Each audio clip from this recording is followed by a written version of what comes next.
Yes, guys, welcome back to the LG Fitness Podcast. I hope you are doing well and I hope you are having a good week. So today is Friday as of recording, and this is the fifth day of this week, obviously, but fifth day of this challenge for me, where I've set myself a challenge of recording a podcast every single day of the week. And I've said on the other recordings earlier in the week, I don't know when these podcasts are going to go out, so I don't know what order they're going to be in, so you may have heard this already.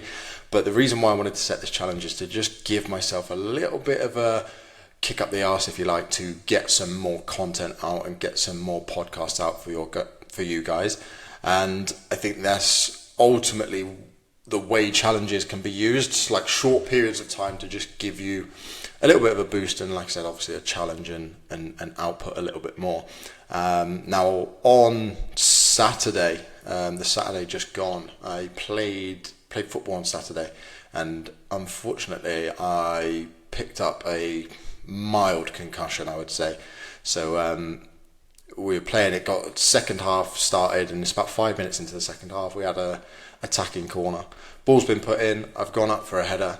I managed to win the header from what I can remember, and as I've headed it back across goal, I've followed through onto the back of, I believe, the opposition player's head. I'm not 100% sure. All I remember is heading the ball and then heading something quite hard, which I assume was someone's head.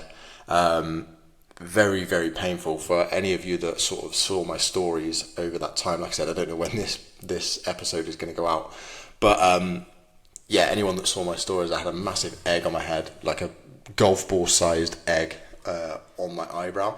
Ended up with a lovely black eye, which is still just about there. Again, if you're watching on YouTube, you'll be able to see it, but it's turned a little bit, it's a little bit purple, a little bit yellow, and yeah, it meant that I couldn't play on Wednesday, and I can't play tomorrow either, which is a bit annoying, but it is what it is. And it sort of leads me into what I want to talk about today is sort of setbacks and how to overcome them, but not so much that, more so the case of how you can actually continue to make progress and actually how you can maintain your results, because things like this happen, right? Not necessarily this exact situation where you get concussed. Hopefully you're not just, getting concussed in your everyday life, but there are going to be periods of time where you may pick up an injury, where you're not going to be able to train and exercise in the way that you would perhaps want to.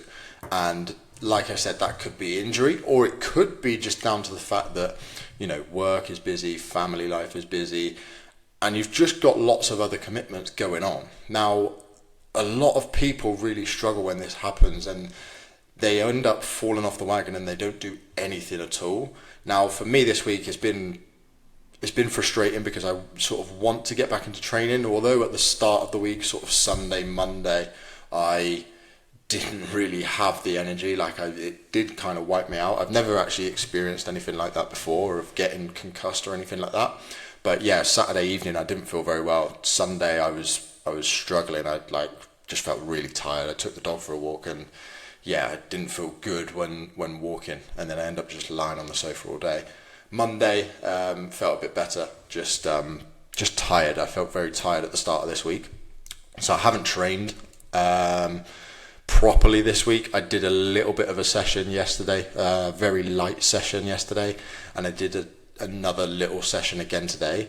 And the main reason that I wanted to do that is because I wanted to do something, like at least trying to do something, because maintaining your results is considerably easier than achieving results in the first place. So this is what I say about people when they've got time and when they're really focused, hyper-focused on their fitness goals, and you see them go to the gym 4, 5, 6 times a week, whatever it may be, and they're making really great progress, they're seeing loads of strength gains, and they're just really focused on what they need to do, and they're just ticking off boxes every single day, and that's great. And it's not that you need to train 4, 5, 6 times a week to make progress, but there's going to be periods in your life where you can dedicate a lot more time to your health and fitness when you've got a little bit less on, a little bit less social occasions, work's not as busy, family life is, calm and it's settled, whatever it might be. And you can train a lot and you can focus on your fitness goals a lot. And that's great because obviously if you are doing a bit more, then you are going to make more progress. And that's great. And what I see a lot of people do is when something crops up, like I said, it could be an injury, it could be work gets busier, could be, maybe you go on a holiday or you just have a lot of social occasions. Obviously, Christmas is coming up and things like that. So, these times of year and potentially other times of the year as well, when, you've just got a lot more on, rather than trying to do something, a lot of people just do nothing. And it's that all or nothing mentality. It's like, oh, well, I can't go to the gym as I would like to, so I'm just not going to bother. And if we can't do it perfectly, we almost just don't do it at all. And this is a recipe for just like almost yo-yo dieting in a way. Like you almost will experience those people again if they have something. If they eat over their calories, then they go, fuck it, and just eat everything in sight. That's a similar sort of thing in that all or nothing mindset when it comes to dieting. When it comes to your training, you have like these periods where you're super on it with your training. You're training 5-6 times a week. You're doing like 10,000 steps a day. You're doing your cardio. You're on it for months on end, and you get some really good results. And then for whatever reason, you end up spending months off training. And then you end up putting a lot of the weight back on. You start to feel slow, sluggish. You start to feel tired again and all of that sort of stuff. And all of that creeps back in because you just stop completely. And the one thing I try and encourage people to do is think about the times when you are at your busiest time, when family life is, hectic, when work is busy, when you maybe have a lot of social occasions on. Think about those times. What's the minimum you can commit to? Because realistically, if you want to maintain your level of strength, if you want to maintain your muscle, it's not going to take anywhere near as much as what it takes to get there in the first place. So you might spend 2, 3, 4, 5 months training 4 or 5 times a week and making some great progress. Then, like I said, something might crop up. You might head the back of someone's head in football, get concussed, and you have to take a week or 2 off training. And then you struggle to get back into it because you don't really want to get back into like that same routine. It's always quite hard. The thing that you need to try and understand is what got you those results. So the results that you get at the end of that 5 months of training really consistently 4, 5, 6 times a week, maintaining those results is going to take considerably less effort to do so. So even if you went from training 5 times a week to 2 times a week, you are more than likely, as long as you're training hard, as long as you've still got that same intensity with your sessions, you are going to maintain those results. You're certainly going to maintain your strength levels by doing 2 sessions a week, and you're probably going to maintain a large majority of the muscle that you've built over that period of time. And in terms of like the nutrition side of things as well, what tends to happen for a lot of people is when they stop exercising, then their nutrition goes out the window as well.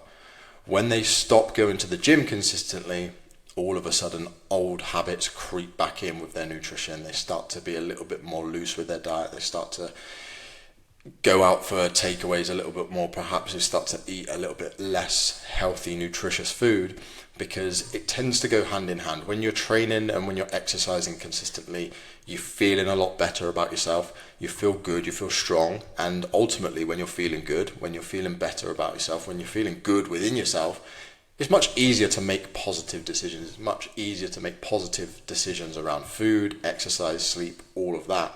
So now that you take exercise away, all of a sudden it's like, well, what's the point in eating well because I'm not even exercising? Whereas when you're exercising, it's like, well, I best eat well to get the most out of it. And it is one of those things where you just stop things completely and you end up going back to where you were. Whereas if you just did half of what you were doing, you're going to be able to maintain those results. And then once you've got another period where you can be a little bit more on it again and you can be a little bit more focused, then you can go back into that period and you can start making progress again. So rather than going from you progress up to like a 8 out of 10 and then you just stop completely and then you go back to a 2. Now you've got to build yourself back up to where you were, rather than just maintaining and maybe just slightly below what you were, or 7 and an 8, maintaining at that. And then when you get back into it, when you've got a bit more time again, then you can push again and you can move closer towards your goals and make more progress, because you're not having to catch up or get back to where you were, because you've taken a little bit of time, much less time than what you were doing, to maintain your results. I hope this episode was helpful. This is a message for many people. I hope this sort of resonates with a lot of people, because I know for myself, this is exactly what I used to do. When I first started training at sort of 16, 17, even 18 and older than that, I used to try and train 5-6 times a week. If I missed a session, then I'd go, fuck it, I'll start again on Monday. But also there was times where I would be on it for many months, and then I'd also have months off at time as well. And yes, you make loads of progress when you're really consistent and when you're training all the time, but then you take massive breaks off and then all of a sudden you lose all of that progress again. And then when you get back into the gym, then you've got to almost restart and get back to where you were, and you never really make the type of progress that you really want. So adopting that little bit more of a little bit less of an all or nothing mentality, and just trying to think about something is always better than nothing. If you can get into the gym and do some form of workout, if it means shortening your workouts, doing supersets, maybe just doing less sets, that's going to help you maintain the results that you've got. And that is what will help you long term to get the results that you want to. So yeah, like I said, I hope you enjoyed this episode. If you did enjoy this episode, then please like it, give it a review, 5-star, that would be amazing. I'd really appreciate that. If you have any questions, if there's any topics that you'd like me to cover, then you can message me on Instagram at Lewis Graham Coaching, or you can email me lewis@lewisgrahamfitness.co.uk. I hope you're doing well. I hope you've enjoyed this one, and I hope you have a great week, and I will speak to you soon. Take care.